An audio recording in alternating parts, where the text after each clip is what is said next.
Yes, sir. All right.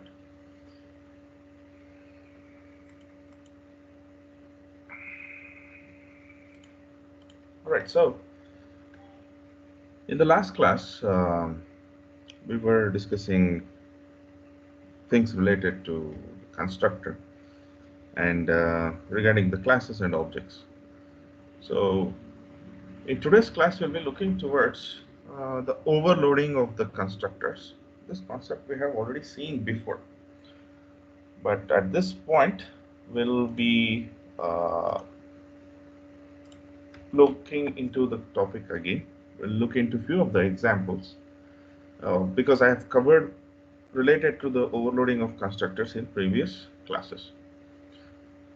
Yeah, so what do you mean by constructor? A constructor is actually a particular function which is having the name as that of the class and which does not have a return type, not even void.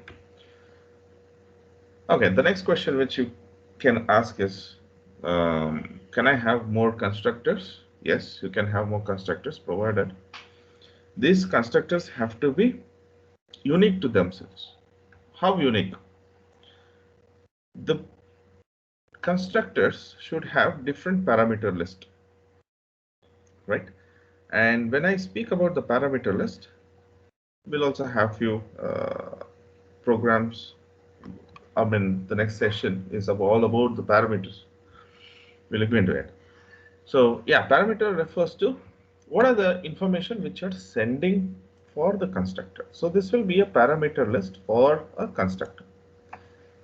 What's the constructor name here? A constructor name, look into this class name, that is box. Is there any function which is with the same name? Yes, this will be the constructor. So as I said, constructor will have the same name as that of the class, and it has some parameter list. Not mandatorily, it may have or it may not. If it's not having, it's a zero parameter. If it's having, it's a parameterized constructor. So main use of constructor is to initialize the instance variable. So which are the instance variable? These are the instance variable. So as you can see, whenever the object has been created, yeah, whenever there is an object which has been created, I think this is where, okay, so this is the uh, main class named as overloading constructor. So here, the main method is actually creating an object myBox1, myBox2, and myCube. So three different objects. So in these three different objects, whenever myBox1 has been created, it will be invoked with the constructor of box. So there it sees, a compiler sees few values. So 10, 20, and 50 are the values which this compiler is seeing now, and it sees that okay, these three values I have to send it to the constructor. So come back to the constructor of box.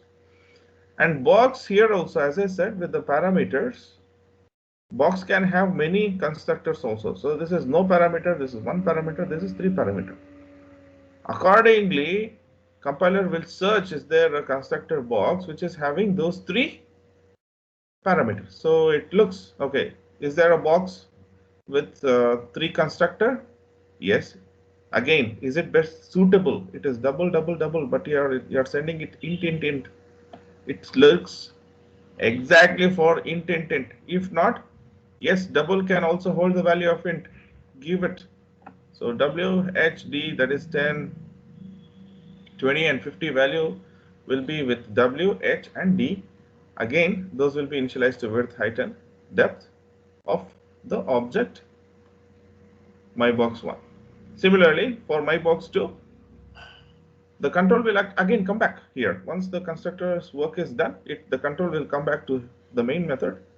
And again, the next executable statement is myBox2. Now that has been executed. So here, this myBox2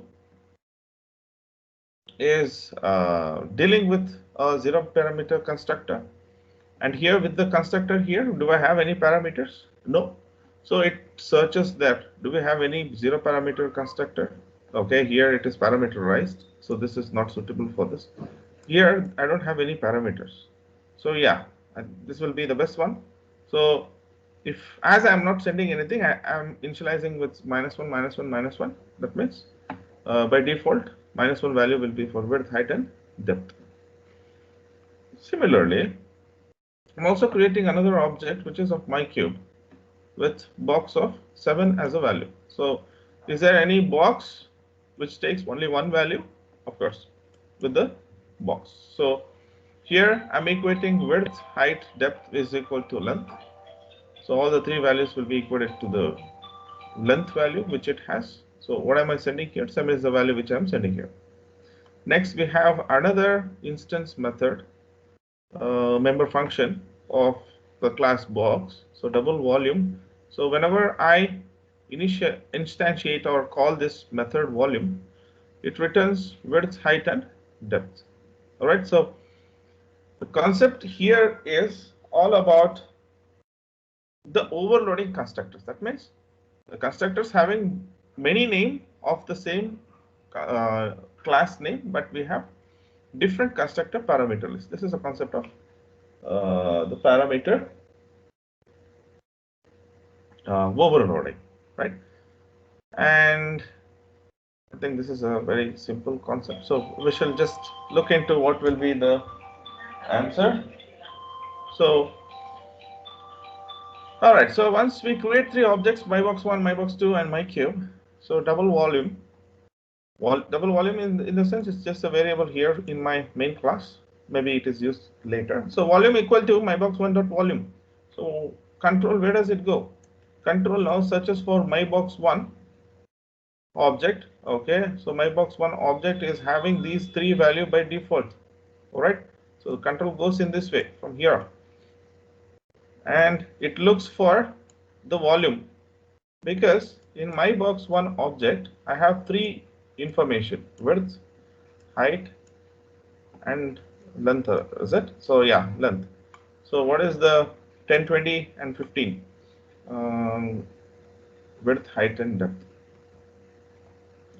Width, height, and depth. So here this object's value will be 10, 20, and 15. 10, 20, and 15. So these three values for my box 1. So my box 1, it's already there. So whenever you invoke a volume over there using this object here, so what does this volume do? So this volume is actually, the control automatically goes here. It sees these values. So volume is width into height into depth, automatically 10 into 20. Okay, basically it will give you around 150 into 20, right? So 3000, I guess, which will be the value. So yeah, the volume will hold the value 3000, and this 3000 is actually printed. That's what you can see here as 3000. Similarly, object to volume, whenever you define object to volume, did not take any parameters. So -1 into -1 into -1 is -1 itself. So my cube dot volume, my cube here you're sending only one, right? So 7, right? So 7 cube is 347. So 7 into 7 into 7 will give you 343 as a value. So this is a concept of overloaded constructor. If you want much more working of this, you can refer to my second session video, I guess, where third session video regarding the constructor. You'll find in the detailed explanation with a different example. So here the next concept is using objects as parameters. So using objects as parameter refers to, I was sending values, right? I was sending these 10, 20, 30 as values here, 10, 20, 15, or no parameter, or 7. These are, what were these, right? These were the values. These were the values for whom? For the constructor. The next concept, what it says is, can I send objects itself as a parameter? Can I send objects itself as a parameter? All right, so we should look into that. Yes, the answer is pretty same, right? Yes, you can do it. So far we have only used the simple type of parameter to methods. Simple types of parameter refers to your basic data types, int, float, double, char, string, right? Boolean. And now here we look into, we just pass the objects into methods. Okay, so we look into that. When are we sending the objects? So here, yeah, so we have a main method. So one second.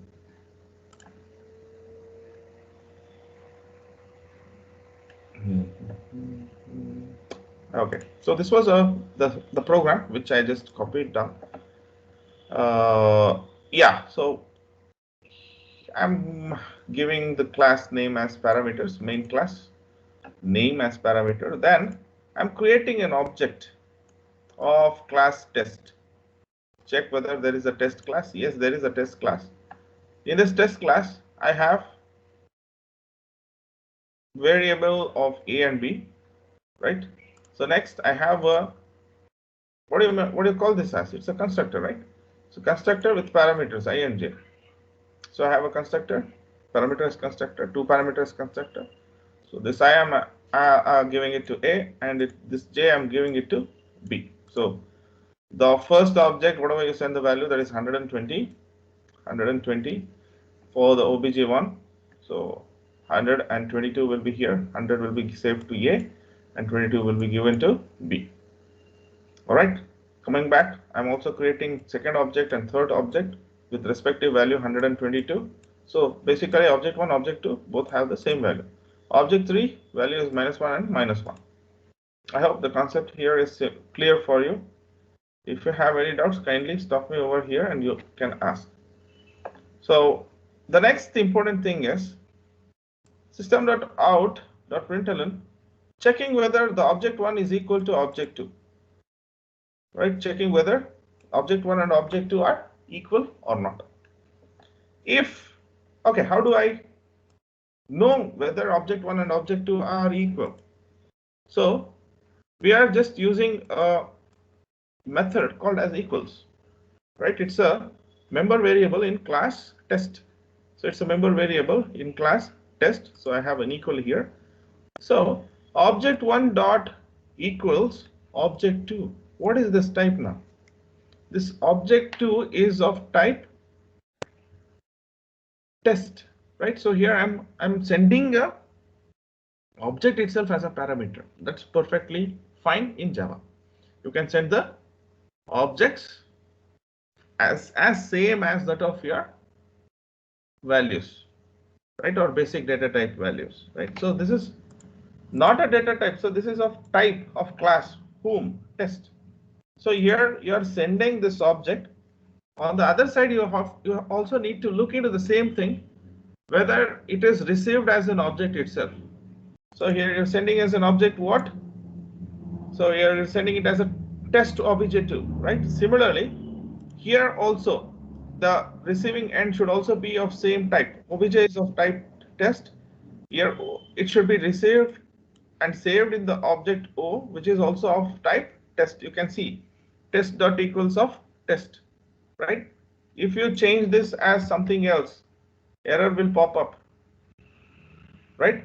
So error will pop up. Why? Because this obj is of type test. Only test will understand what type of object it is. Why? Because test is having its own instance variables and instance methods, right? So this instance variable should only be understood by the class object test. So you have to give it as a test. This is very important whenever you deal with the data types or the objects. Whenever you send, what type you send, what type you receive, both will be the same. That means if you are talking via the parameter language as English, the receiver should also be accepting the English language. If else, what will happen? The communication will not happen, right? Both should understand English or the same language. The same way here, whatever you're sending, with the same box, the receiver should also receive it. I hope the concept is clear here. So object 1 dot equals is a method which is receiving an object OB2. So that OB2 will be saved in O because I'm not making any changes to my original object, because if I receive it with the same thing, or if I change anything by default, it will be messed up with the object value. So, and also this is passed by object, right? So object parameter, right? Object, right? And here the object2 value will be saved in O, and I'm checking out if O dot A is equals to A. What is this A and what is this A? Can anybody tell me now? What is this A referring to? What is this A referring to? Anybody? What are those A referring to?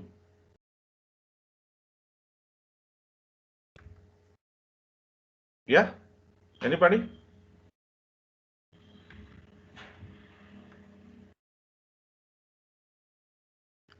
I thought you people would have explained this. Okay, so Boolean equals to test O if O dot A refers to this object, whatever the object2 is sending, right? Whatever the object2 it is receiving, sorry. So obj2 dot A is checking whether the value of obj1, because obj1 is what is the calling method, right? So obj1 holds value 100. Is 100 equal to this object2's value? Yeah, of course. So object1 dot A and object2 dot A both have the same value, 100 and 100. So what do you say? It returns what? It returns true. So else it returns what? It returns false. So with your understanding here, what can you say? What will be printed over here? Anybody? What will be printed over here? System.out.println obj1 equated with obj2. What will be printed?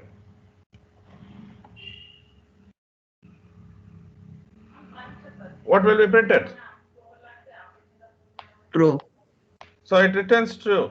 So true will be inserted, or it is concatenated. So object1 equated with object2 plus true. Similarly here, can anybody explain us what is happening here? Obj1 equated with obj3, ob1 dot equals ob3. So anybody would like to let me know what exactly is happening? Bhumika, would you like to try?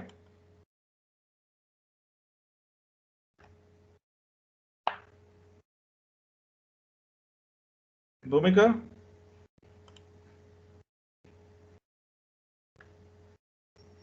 Sir, Yeah, Bhumika, would you like to explain this? What exactly will happen?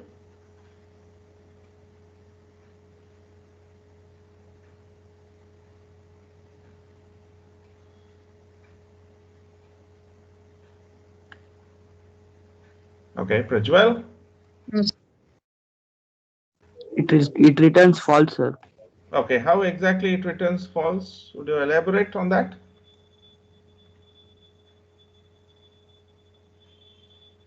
Object one value is not equal to object 3. Okay, which value is not exactly equal? So whenever it is equal, it comes here. Then what is O dot A and what is A? What is O dot B and what is B?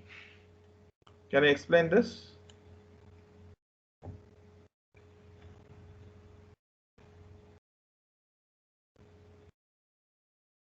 Anybody? Just give a try. There is nothing wrong in giving wrong answers.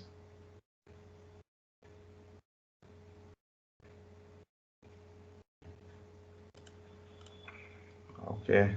So Bhuvan, So can you please scroll the program at the top? to up. Okay, I can do that.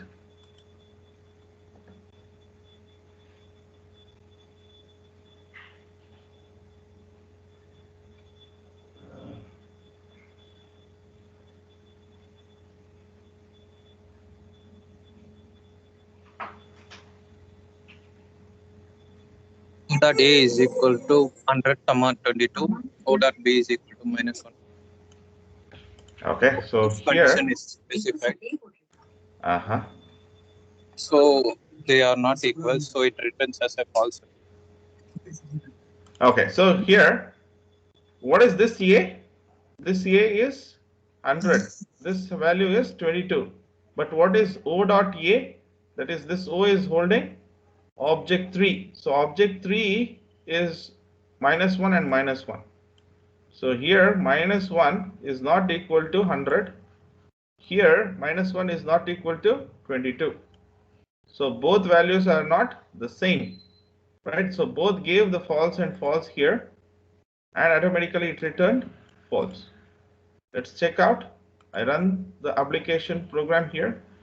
So object 1 equated with object 2 is true. Object 1 equated with object 3, false. Right, I hope you people followed it. If not, kindly come back here and recheck it. Sir, I didn't understand. Could you repeat, sir? Of course, no issue. What I'll do is I'll just make use of paint here so that I can easily make you understand. First thing, I'm creating 3 objects. I'm creating 3 objects, and I'll name that particular object as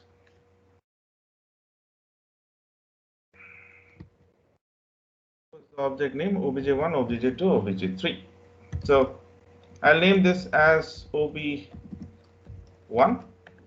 I'll rename this as ob2, and I'll rename this as ob3. Look carefully here. Object 1, object 2, object 3 all are belonging to which class? They are belonging to test class. All right, they are belonging to class test. And inside a test class, obj object of value. What are those value? The value was a, and the other value was b. Similarly, because in my test I have a as well as b as my instance variable, and I also have a particular function called as equals, right? Member function called as equals. So as in my class test I have a and b. Object is of same class test, object 2 is also same class test, object 3 is also of same class test. So here what happens is, whenever you create object 1, object 2, object 3, object 1 is also having instance variable of a, b, object 2 is having the instance variable of a and b, object 3 is also having instance variable of a and b, right? This by default it should be there. Till here, do you have any doubts? No, sir. All right, following. My main method here is giving few values. So what are those values? For object 1, it is sending us 100. It is sending us 122. 122 for whom? For the object 1. Similarly, object 2 is also having the value 122. 22. What about the object 3? I am sending different value, object 1 -1 comma -1.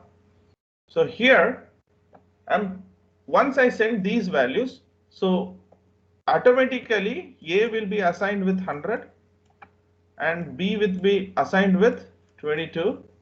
What about C? Sorry, what about object 2? A, whenever you create this value, A will be assigned with value 100, B will be assigned with value 22. Similarly, object 3A will be equal to -1 and B will be equal to -1. So these particular options will happen till where? This option will happen till here. I have done till here. By default, these many things will happen with only 3 set of lines. All right. So the next one is, okay, system.out.println ob1 double equal to ob2. See to that this is under the quotes. So while displaying, it will be under the, whatever you have under the quotes, this will be actually created. I mean, that will be present. So what does it print now? It print OB1 double equal to OB2, because that is what the string which I have, and by default I have to print the same. The next thing is what it is doing. It is having one valid statement, OB1 dot equals OB2. So in equals, we are doing some option, O dot A equal to A, O dot B equal to B. We are checking, right? And we are checking with what? We are checking with object.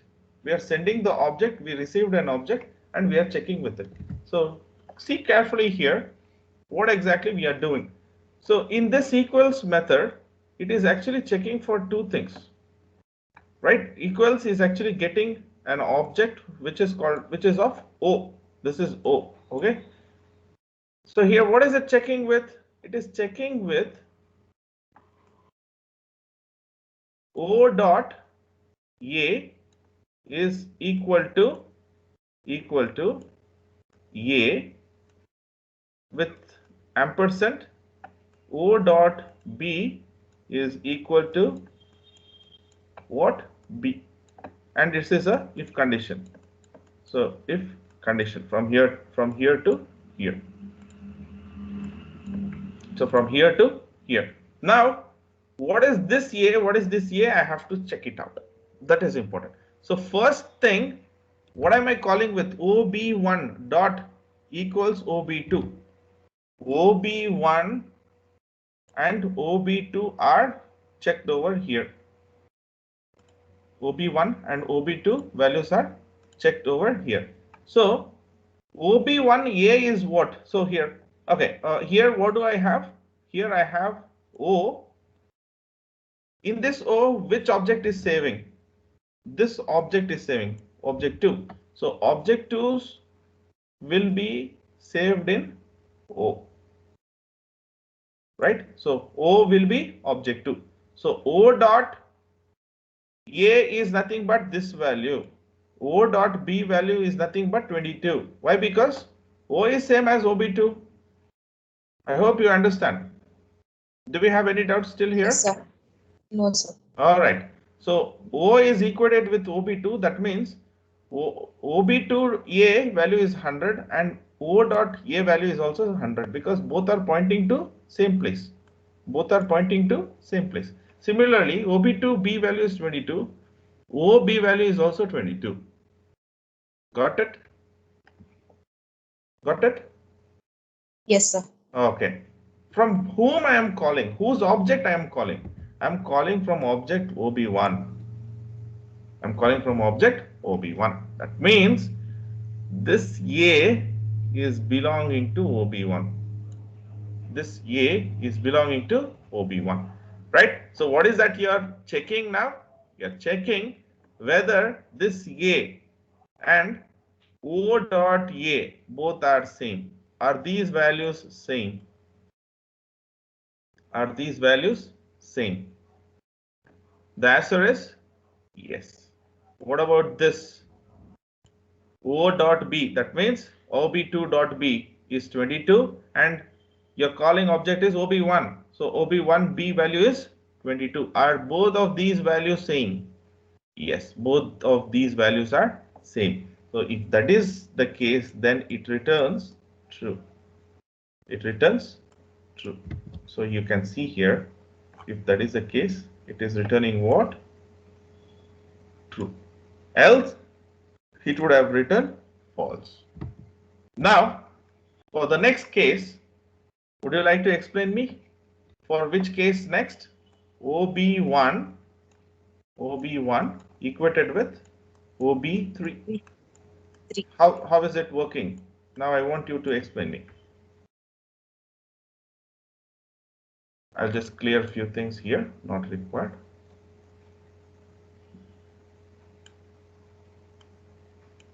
Okay, yeah. So what is happening now? Now object 3 is A and B variables are going to be checked with object 1, sir. Exactly. So now here there was A, right? So here there was O, sorry. So here there was O. So this O object will be which object? Here, which object will be saving? On the right hand side, what we were sending? What were we? -1, sir. What object we were sending here? OB3. OB3. Right? So here this O is actually holding which value? OB3 value. Okay. And next, what are we checking with? We are checking O.A. That means what value will be holding here in O.A? -1. Exactly. So O.A is this A. What about this A? 100. Same. This OB1A 100 which will be pointing to. Is this 100 and A both are equated? Are they same? No, sir. No. First condition itself is false. So automatically the else part will be executed, and else part is what? Else part is actually returning you false. So that is why the option here with equals false will be executed and false will be printed over here. That's basically what's the output which you are seeing here. Got it? Yes, sir. Yeah, it is a bit the concept is a bit difficult. Why? Because you were finding it difficult to equate with these value, right? But that's not exactly the concept. The concept was this, right? So the concept was only this, which is this object and which object am I actually calling. Only three things are important for this concept. For making that understanding, we have to go with these many valid statement, right? See to that a program is like a story. You should read that particular program as a story only, right? And you also know that stories should be read systematically from where it should start and where it should end. If you mess up anywhere, you will not understand the story also, you will not understand the program too, right? Read the program like a story. That means you have to start from beginning and end towards the last based on the control. Okay, control in the sense where exactly uh, my current pointer is actually running. All right, I think I have made the concept simple and clear for you guys. And yeah, so this is about the object which I wanted to explain. The same will be explained with next program also. Okay, looking towards a closer look at argument passing, I have told you that we have call by value and call by reference. We'll be looking into those. What do you mean by call by value? Call by value refers to you send the value. What type of value? A copy of a value to the formal parameter of a subroutine. That is, there will be some calling method, there will be called method. So calling method will send a copy of a value to the called method. Therefore, any changes made with this copy of value, it doesn't affect for call by value. But that is not the case for call by reference. The call by reference will actually send the complete reference, or in other words, reference can also be called as address. It will send the address of this particular value. So whenever you make changes to the address, that means the changes is also reflected on the main value also. So care should be taken whenever you are using call by reference, because any changes which are made for the call by reference value, it will be permanent. All right, so here I have a small example. Thus, in Java, when you pass a primitive type to the method, it is passed by value. Thus, for occurs to the parameter that receives the argument has no effect outside the method. For example, so this is just a small demo program of working it. What we'll do is we'll the program and we'll just run it, because that would be much simple. Okay, here I'll just make this program as call by value. So call by value program. Okay, so this is a simple program.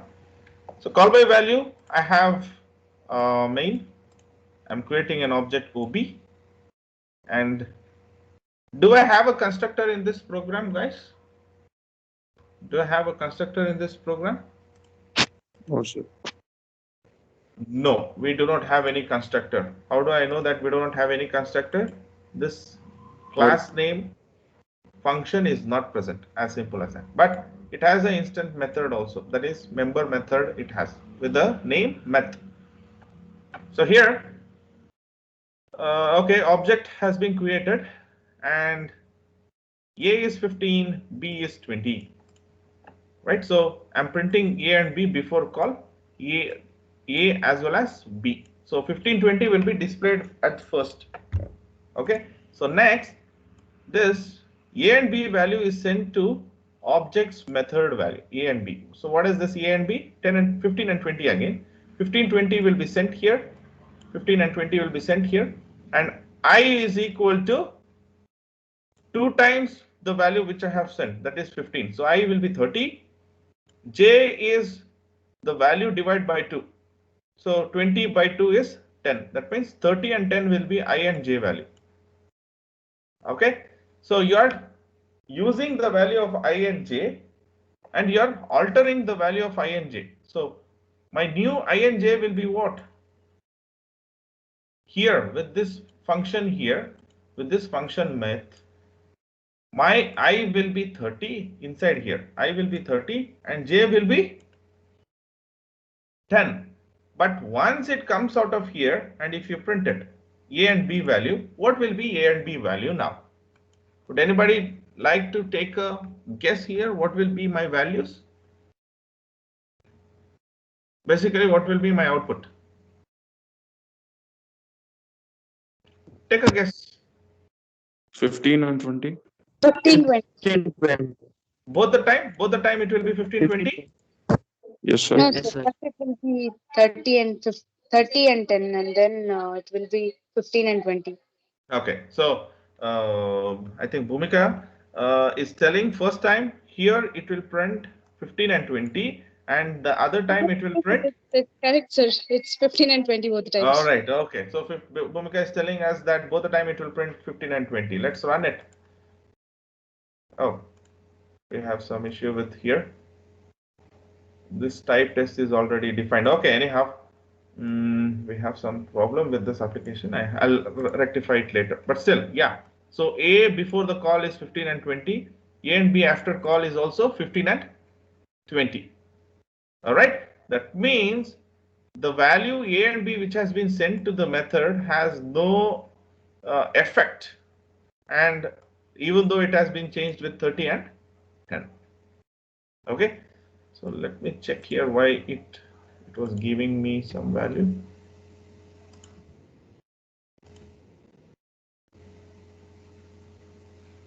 The type test is already defined. Okay. Is check defined.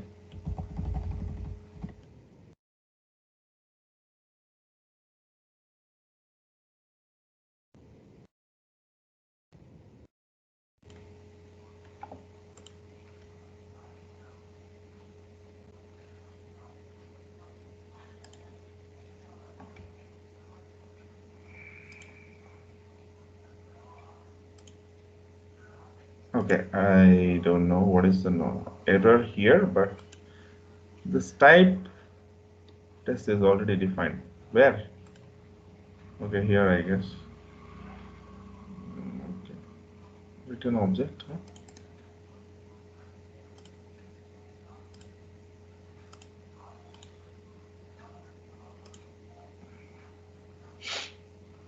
Excuse me. Okay, it has some error. I'll rectify it later. Okay, so if I print the same line here, if I print this particular line here, what will be my value? Anybody? 15, 30 and 10. Okay, here a small change. I'll take it as I and I'll take it as J here. So here it will be j, and here it will be I. So here first time, yeah, whenever I display here, a, b will be 10 and 15, so sorry, 15 and 10. 15 and 20 here, and Oh, when I execute here, it will be 30 and 10. Okay, so it is, but checking here is a wrong thing. Why? Because that's not the value which I needed. So that doesn't make any sense. So whenever I check back here, so both will be the same. Why? Because I'm using call by value. This is about it. So call by reference is where I send the object itself. Whenever I send the object, whatever I change which you do, it will affect over there. Basically, what is that new thing which I'm doing? So if I send it as ob.math of object, then everything changes. Okay. So this object, whenever I send, this object reference will be actually utilized, and any changes made to the reference will yield towards the permanent change value. That means here whenever the value was changed, that is multiplied by 2, then it will multiply and save in the same object, because O is actually pointing to OB only, similar to what we saw in the last program, right? So, and whatever the changes which are made for A and B, that is 30 and 10, that value will be rectified here as 30 and 10.